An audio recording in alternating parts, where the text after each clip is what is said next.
Hello friends, good morning. कैसे आप लोग? आई होप आप लोग अच्छे ही होंगे।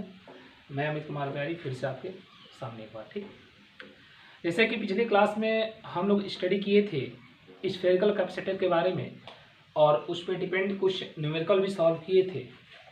आज का जो हमारा टॉपिक है पैरेलल प्लेट कैपेसिटर है। पैरेलल प्लेट कैपेसिटर आज का जो हमारा टॉपिक है पैरेलल प्लेट कैपेसिटर। जैसे राहुल अपना डाउट पूछ रहा है, वैसे आप लोग को भी यदि कोई डाउट हो तो आप लोग पूछते रहिए, ठीक है ना। उसका डाउट है उसको आज क्लियर कर देंगे। ठीक, देखिए पैरेलल प्लेट कैपेसिटर के बारे में तो रही बात कि हमारे पास जब ऑलरेडी स्फेरिकल कैपेसिटर था तो इस पैरेलल प्लेट कैपेसिटर की ज़रूरत क्यों पड़ी? पैरेलल प्लेट कैपेसिटर की ज़रूरत क्यों पड़ी? तो देखिए, सबसे पहला चीज़ जो स्फेरिकल कैपेसिटर था, स्फेरिकल कैपेसिटर का जो कैपेसिटेंस था बहुत लो था, लो कैपेसिटेंस था। क्या था? लो कैपेसिटेंस। स्फेरिकल का जो था लो कैपेसिटेंस था, लो कैपेसिटेंस, लो कैपेसिटेंस जो स्फेरिकल था। जैसे हम लोग कह सकते हैं, जैसे कभी कभी पूछ देगा limitation of spherical capacitance, limitation of spherical capacitance means उसकी कमियां क्या थी, स्फेरिकल कैपेसिटेंस की कमी क्या थी। तो स्फेरिकल कैपेसिटर की कमी क्या थी? तो फर्स्ट ये था कि उसका जो कैपेसिटेंस था बहुत लो था। क्या था? बहुत लो था। Second number, no energy bound, कोई उसमें एनर्जी बाउंड नहीं होती थी। No energy bound, no energy bound, उसमें कोई एनर्जी बाउंड नहीं होती। जैसे आपको एक बताए थे कोरोना डिस्चार्ज, आपको एक बताए थे पिछले, यदि वीडियो नहीं देखें तो मे भी 2-3 लेक्चर पीछे आप चले जाइए, जब कैपेसिटर स्टार्ट किए थे उसी दिन आपको बताए थे कोरोना डिस्चार्ज, उसके बारे में स्टडी कर लीजिएगा, आपको बताए हैं। ठीक, स्फेरिकल कैपेसिटर में क्या था, जैसे ये स्फेरिकल कैपेसिटर है, इसके ऊपर हम लोगों ने चार्ज दे दिया प्लस। तो जैसा कि हम लोग जानते हैं कि प्लस से इलेक्ट्रिक फील्ड इंटेंसिटी क्या होती है, निकलती है, प्लस से इलेक्ट्रिक फील्ड इंटेंसिटी ऐसे निकलती है। क्लियर? तो ये इन्फिनाइट तक जाती है। तो ये क्या करती है कि जो एयर मॉलिक्यूल्स होते हैं उसको पोलराइज कर देती है और इस तरह से क्या होता है, डिस्चार्ज हो जाता है। बताए थे कोरोना डिस्चार्ज में। और ये कैपेसिटर क्या हो जाता है, खराब हो जाता है। क्या हो जाता है? खराब हो जाता है। जिसके लिए हम लोग क्या किए, एक नया कैपेसिटर बनाए जिसका नाम रखे हम लोग पैरेलल प्लेट कैपेसिटर। क्या नाम रखे? Parallel plate capacitor. अब आप जैसे मैथमेटिक्स में आप लोगों ने ये पढ़ा कि दो लाइंस पैरेलल होती है, दो लाइंस पैरेलल होती है। तो आपने यही पढ़ा जी पैरेलल, और कैपेसिटर में भी आप लोग बुक में यही देख रहे हैं कि ऐसे दे दिया गया पैरेलल प्लेट कैपेसिटर हो गया। तो रियली में ऐसा नहीं होता है, कोई जरूरी नहीं कि ऐसा होगा। दो स्फेरिकल भी पैरेलल हो सकता है, दो रेक्टेंगल भी पैरेलल हो सकता है, ठीक है ना। दो स्फेरिकल, जैसे मान लीजिए कि दो स्फेरिकल हो गया, आपका ऐसे भी पैरेलल हो सकता है। ये दो स्फेयर हो गया, ये भी पैरेलल हो सकता है, इसको भी पैरेलल प्लेट कैपेसिटर कह सकते हैं। ये दो रेक्टेंगल हो गया, जैसे मान लीजिए कि ये हो गया, ये भी पैरेलल प्लेट कैपेसिटर हो सकता है, ठीक है ना। इस पैरेलल होना चाहिए, दो कंडक्टर जो पैरेलल होना चाहिए। क्या होना चाहिए? पैरेलल। तो चलिए इसके बारे में डिस्कशन करते हैं, ठीक है ना। इसके बारे में बहुत सारी चीजें बता रहे हैं आज। देखिए ध्यान दीजिएगा, तो अभी तक हमने लिमिटेशन बताया स्फेरिकल का, पैरेलल प्लेट कैपेसिटर। देखिए जैसे दो पैरेलल प्लेट हो गया, दो पैरेलल प्लेट हो गया,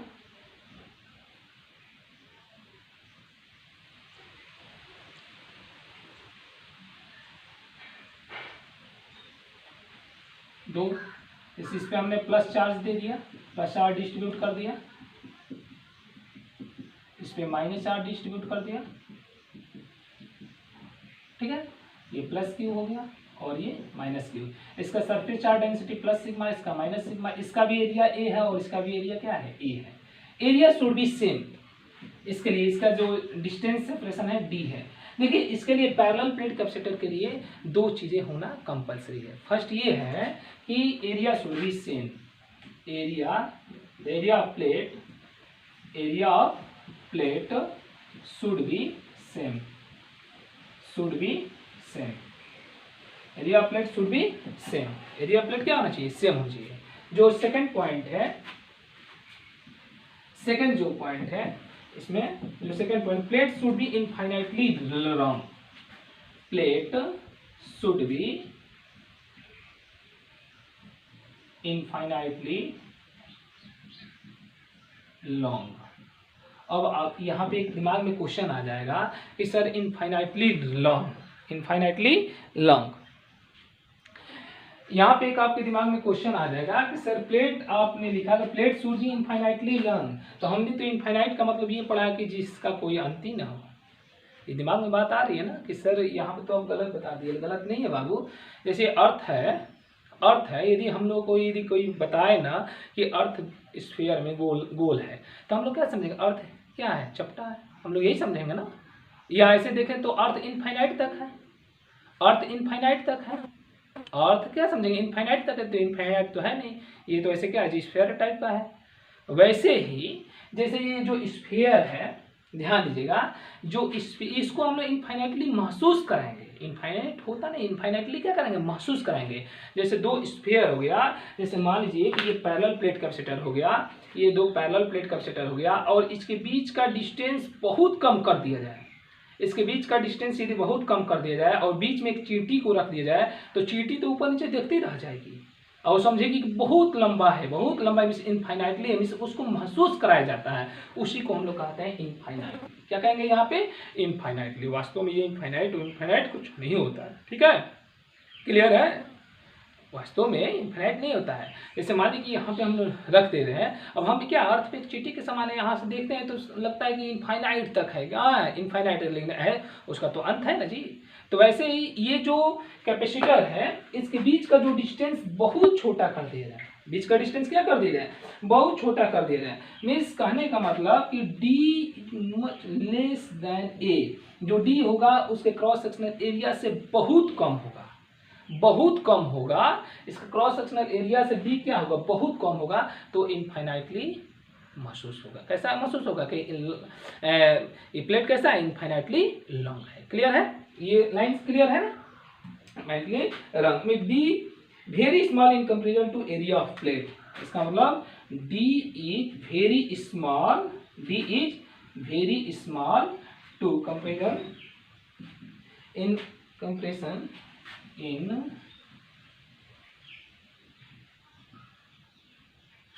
comparison to area of plate, to area of plate, to area of plate। साथ साथ आप नोट बनाते चलिएगा। ठीक है, नोट्स बनाते चलिएगा।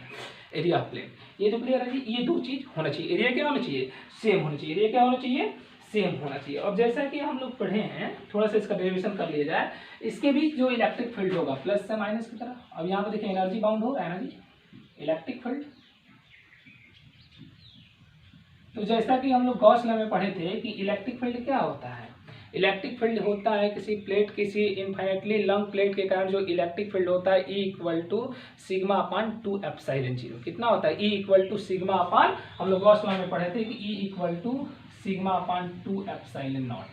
क्या होता है? किसी इनफाइनाइटली प्लेट के कारण जो इलेक्ट्रिक फील्ड होता है कितना होता है जी? E equal to sigma upon 2 epsilon naught. तो इस प्लेट के कारण जो इलेक्ट्रिक फील्ड होगा, इसके कारण मान लीजिए कि इधर हो रहा है E1 और इसके कारण भी होगा E2। तो यहाँ पर टोटल इलेक्ट्रिक फील्ड कितना हो जाएगा? थोड़ा सा ध्यान दीजिएगा।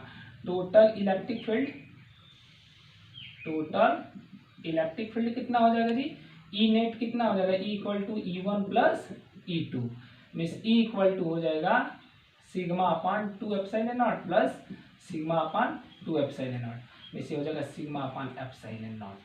E इक्वल टू हो गया। मीन्स इन दोनों प्लेट के बीच में जो इलेक्ट्रिक फील्ड क्रिएट होगा कितना होगा? Sigma upon epsilon not. Sigma क्या है? सरफेस और डेंसिटी है। क्या है? सरफेस और डेंसिटी। क्लियर? अब देखिए ध्यान दीजिएगा, सरफेस और डेंसिटी हो गया, E हो गया।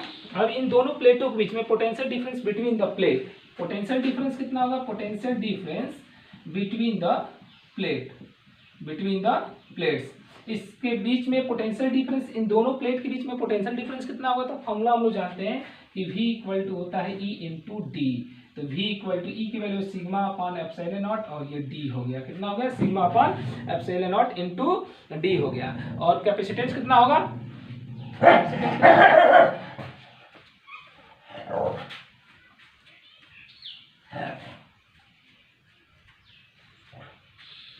कैपेसिटेंस कितना होगा?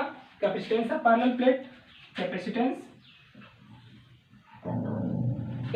Of parallel plate, capacitance of parallel plate, capacitance of parallel plate C equal to क्या होता है जी? Q upon V। C equal to कितना होता है? Q upon V। कितना होता है? C equal to Q upon भी। सी इक्वल टू क्यू अपन भी होता है। अब ये वैल्यू हम लोग क्या करेंगे, यहाँ पे पुटअप करेंगे, ये वैल्यू हम लोग यहाँ पे पुटअप करेंगे। C equal to Q upon भी की वैल्यू कितना निकाला है, sigma upon epsilon not into D. तो ये हो जाएगा C equal to Q epsilon not upon sigma into D. यहाँ से इसको मिटा दे, यहाँ से इसको मिटा दे। देखिए ध्यान दीजिएगा, अब यहाँ से सिग्मा इक्वल टू क्या होता है, सिंस सिग्मा जैसे हम लोग का आया result sigma equal to Q epsilon naught upon sigma into d, और सिंस सिग्मा इक्वल टू होता है क्यू बाई ए, क्या होता है q by a, so c equal to हो जाएगा क्यू एप्सिलॉन नॉट और सिग्मा क्यू बाई ए, ये डी है, ए ऊपर चला जाएगा तो क्यू से क्यू क्या होगा cancel, so c equal to हो जाएगा epsilon naught a upon into d. ये हो गया पैरेलल प्लेट कैपेसिटर का कैपेसिटेंस। क्या हो गया, पैरेलल प्लेट कैपेसिटर की क्या हो गया, कैपेसिटेंस हो गया। क्लियर है, पैरेलल प्लेट कैपेसिटर की क्या हो गया, कैपेसिटेंस हो गया। ठीक है ना। और इस पे हम लोग न्यूमेरिकल भी सॉल्व करेंगे। यदि इस प्लेट के बीच में कोई मीडियम रख दिया जाए, जैसे ग्लास व्लास या कुछ भी मीडियम रख दे रहे हैं, तो मीडियम रख देंगे तो मीडियम कितना हो जाएगा जी, सामान्य मीडियम रख दे रहे हैं तो सी डैश से या सी एम से डिनोट कर दे, तो यहाँ पर हम लोग लिख सकते हैं उस मीडियम के परमिटिविटी कुछ ना कुछ होगा, तो या तो लिखेंगे के epsilon naught a upon D. कितना होगा, के epsilon naught a upon D. Clear है, के epsilon naught a upon D हो जाएगा। ठीक है ना। ये मीडियम के लिए, किसके लिए है, ये मीडियम के लिए है, और ये किसके लिए, वैक्यूम और फ्री स्पेस के लिए है। अब ये जो सी है किन किन बातों पर डिपेंड करता है, जो ये सी है कैपेसिटेंस है पैरेलल प्लेट कैपेसिटर का, ये किन किन फैक्टर पे डिपेंड करता है। तो देखते हैं किन किन फैक्टर पर डिपेंड करता है। चलिए देखते हैं किन किन फैक्टर पर डिपेंड करता है। वीडियो को 2 बार 3 बार देखिए, नहीं समझ में आ रहा है उसको पूछिए। ठीक है ना। देखिए अब देखिए सी एप्सिलॉन नॉट, ये किस पे डिपेंड करेगा जी, ए पे डिपेंड करेगा और डी पे डिपेंड करेगा। उसके बाद मीडियम पे भी डिपेंड कर रहा है ना, यदि फ्री स्पेस है तो इतना है, मीडियम है तो इतना है। इसका मतलब हम लोग कह सकते हैं कि सी डिपेंड्स ऑन किस पे डिपेंड करता है, फर्स्ट क्रॉस सेक्शनल एरिया पे, किस पे डिपेंड करता है, एरिया पे। सेकंड किस पे डिपेंड करता है, ये second depend distance of separation, कितना डिस्टेंस है, distance of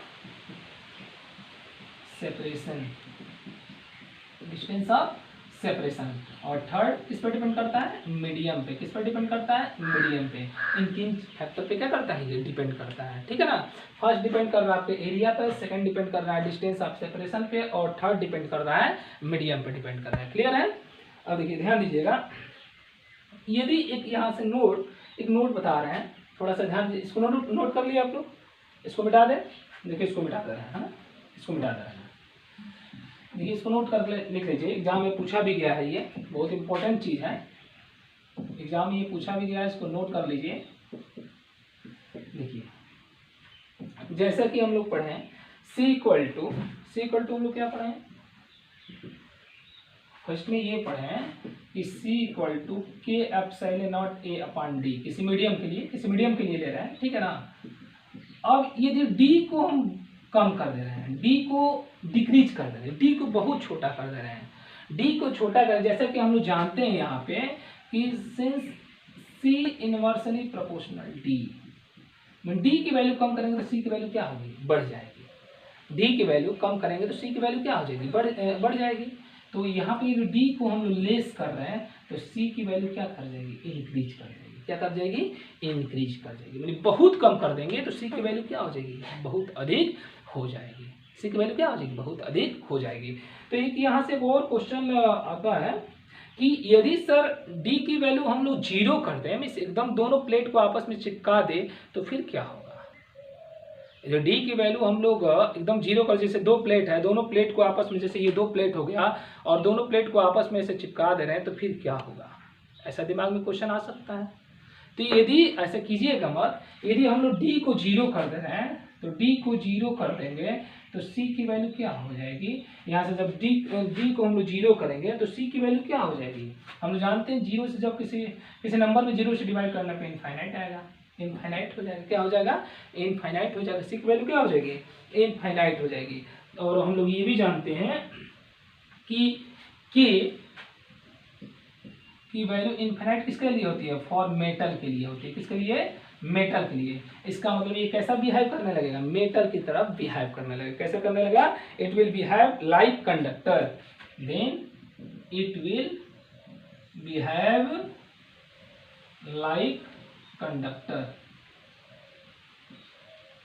it will behave like conductor. तो इस चीज को ध्यान में रखिएगा। यदि आप डी को एकदम कम कर दे रहे हैं, डी को दोनों प्लेट को आपस में चिपका दे रहे हैं, तो कंडक्टर कैसे, वो कैपेसिटर कैसे बिहेव करेगा? कंडक्टर की तरह बिहेव करने लगेगा। ठीक है ना। और फर्स्ट जिस दिन हम कैपेसिटर स्टार्ट किए थे फर्स्ट वीडियो में, उसी दिन आपको बताए थे कि या तो कैपेसिटर है, कैपेसिटर कहते हैं, या कंडक्टर कहते हैं, या कंडेंसर कहते हैं। क्लियर? तो ये चीज रहा। ठीक है ना। अब सेकेंड नंबर थोड़ा देखिए। ये तो ये आपका फर्स्ट पॉइंट हो गया, ये आपका फर्स्ट पॉइंट हो गया, ये आपका सेकंड पॉइंट, सॉरी ये फर्स्ट पॉइंट हो गया, ये आपका सेकंड पॉइंट हो गया। एक थर्ड नंबर नोट्स देखिए। थर्ड नंबर ये है, इसको मिटा देना है ना, थोड़ा सा यहाँ पे लिखना पड़ेगा। नोट्स नंबर थर्ड, इसको नोट करते चलिए आप लोग, वीडियो पॉज करके और दोबारा देख लीजिए और अपने हाथ से नोट्स बनाते चलिए। सबसे अच्छा नोट्स अपना हाथ का होता है। ठीक है ना। थर्ड नंबर देखिए, अभी तक हम दो नोट्स पढ़ा। थर्ड नंबर ये कह रहा है कि यदि मान लीजिए कि एक क्वेश्चन पूछा गया, बहुत इंपॉर्टेंट क्वेश्चन है, कि if glass is insert between, if glass is insert between, if glass is insert between between the plate of capacitor, the plate of capacitor, the plate of capacitor, then what will be happen? What will happen with capacitance? What will happen? What will happen with capacitance? What will happen with capacitance? With the capacitance. Most important है ये exam में पूछा जा चुका है। ठीक है ना। मोस्ट इंपॉर्टेंट है, इसको नोट कर लीजिएगा। मिस यदि कैपेसिटर के बीच में यदि हम लोग ग्लास को इंसर्ट कर दे रहे हैं तो उसका कैपेसिटेंस पे क्या घटित होगा, मिस क्या घटना घटेगी, क्या होगा कैपेसिटेंस पे? तो जैसा कि हम लोग जानते हैं कि या देख रहे हैं ना जी कि C is directly proportional to K, C is directly proportional to K। मिस के बढ़ेगा तो सी भी बढ़ेगा। हम लोग जानते हैं कि एयर के लिए जो वैल्यू होती है 1, सबसे कम तो एयर के लिए होता है और उससे अधिक ही सबका होता है। तो ग्लास पे क्या होगा? अधिक होगा। इसका मतलब के ग्लास क्या होगा? के ग्लास इज ग्रेटर देन के एयर, के ग्लास इज ग्रेटर देन के एयर। सो सी, जब ये के की वैल्यू ग्लास के लिए के की जो वैल्यू है एयर के कंपेरिजन में क्या है? अधिक है। सो सी ग्लास क्या होगा? C glass is greater than C air. तो इसका मतलब कैपेसिटेंस क्या हो जाएगा? बढ़ जाएगा। कैपेसिटेंस क्या होगा? बढ़ जाएगा। ठीक है ना। तो यदि क्वेश्चन यदि आ जाए, थ्योरी का क्वेश्चन आ जाए कि यदि किसी पैरेलल प्लेट कैपेसिटर के बीच में ग्लास को इंसर्ट कर दिया जाए तो उसके कैपेसिटेंस पे क्या असर पड़ेगा? तो उसका कैपेसिटेंस क्या होगा? बढ़ जाएगा। क्या होगा? बढ़ जाएगा। क्लियर है? चलिए क्वेश्चन की बात करते हैं। इस पे एक डिपेंडेंट एक क्वेश्चन करते हैं, पैरेलल प्लेट कैपेसिटर पे डिपेंडेंट एक क्वेश्चन करते हैं। ठीक है ना। चलिए देखिए, ध्यान दीजिएगा, क्वेश्चन पे इसको मिटा दे रहे हैं। ठीक,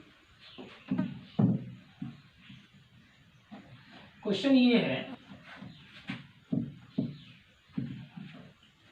पैरेलल प्लेट कैपेसिटर पे एक क्वेश्चन सॉल्व करते हैं हम लोग। क्वेश्चन ये है कि सॉरी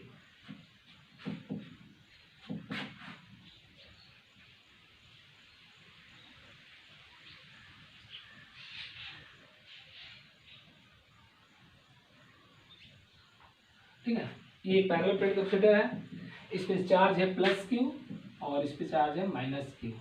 इसके बीच का जो डिस्टेंस है डी है। ठीक है ना। क्रॉस सेक्शनल एरिया दोनों का सेम होगा। पैरेलल प्लेट कैपेसिटर है तो एरिया क्या होगा? सेम होगा। ये तो क्लियर है ना जी, area should be same, area should be same. ठीक, अब कह रहे हैं क्वेश्चन में कि यदि इन दोनों प्लेट का डिस्टेंस डबल कर दिया जाए, दोनों प्लेट का डिस्टेंस क्या कर दिया जाए? डबल कर दिया जाए। ध्यान सुनिएगा, यदि दोनों प्लेट का डिस्टेंस क्या कर दिया जाए? डबल कर दिया जाए।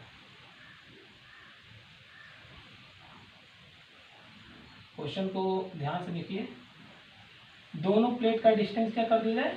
डबल कर दिया जाए। ये प्लस क्यू चार्ज तो सेम ही है ना। इसमें प्लस सिग्मा है और ये माइनस सिग्मा है, इससे का कोई असर नहीं है, ठीक है ना। तो जो जैसे मान लीजिए कैपेसिटर है, ये कैपेसिटर है, इन दोनों के बीच का डिस्टेंस डी है। अब यदि इस डिस्टेंस को हम डबल कर दिए तो इसको खींचने में कुछ ना कुछ एक्सटर्नल फोर्स लगेगा ना जी। तो ये एक्सटर्नल वर्क कितना होगा ये हमको फाइंड करना है। क्या फाइंड करना है? External work. Find work done by ये external force. Find work done by external force by find work done by external. Question को पहले समझिए। देखिए पैरेलल प्लेट कैपेसिटर है, इसके बीच का सेपरेशन कितना है? डी है। यदि इसके डिस्टेंस को हमने 2d कर दिया, कितना कर दिया? 2d, तो एक्सटर्नल फोर्स के द्वारा वर्क डन कितना होगा ये हमको फाइंड करना है, ठीक है ना। तो इसको 2-3 तरीके से हम लोग फाइंड कर सकते हैं, 2-3 तरीके से इसको हम लोग फाइंड कर सकते हैं। देखिए ध्यान दीजिएगा सोल्यूशन इसका, देखिए ध्यान दीजिएगा सोल्यूशन इसका। इसको 2-3 तरीके से हम लोग फाइंड कर सकते हैं। एक चीज़ तो आप ध्यान दीजिएगा, जैसे हम लोग जो क्लास 11 में वर्क एनर्जी पावर चैप्टर पढ़ रहे थे, वर्क एनर्जी पावर आपको मे भी याद होगा, तो वहाँ पे एक हम लोग पढ़े थे work energy theorem, work energy theorem, work energy theorem पढ़े थे ना जी, याद है आपको? Work energy theorem. और एक चीज़ और ध्यान रखिएगा कि कैपेसिटर के अंदर जो एनर्जी स्टोर होता है, कैसा एनर्जी होता है? पोटेंशियल एनर्जी होता है। कैसा एनर्जी होता है? पोटेंशियल एनर्जी होता है। कैसा होता है? Potential energy. तो वहाँ पे हम लोग पढ़े थे कि जो वर्क एनर्जी थियरम में पढ़े थे कि वर्क डन इक्वल टू क्या होता था? Final energy minus initial energy. वही यहाँ पे हम लोग यूज कर सकते हैं। तो W इक्वल टू हो जाएगा यहाँ पे फाइनल पोटेंशियल एनर्जी। इसमें कैपेसिटर के अंदर कौन सा एनर्जी होता है? पोटेंशियल एनर्जी होता है। तो वर्क एनर्जी थियरम वाला एक फॉर्मूला लगाएंगे, द पोटेंशियल एनर्जी फाइनल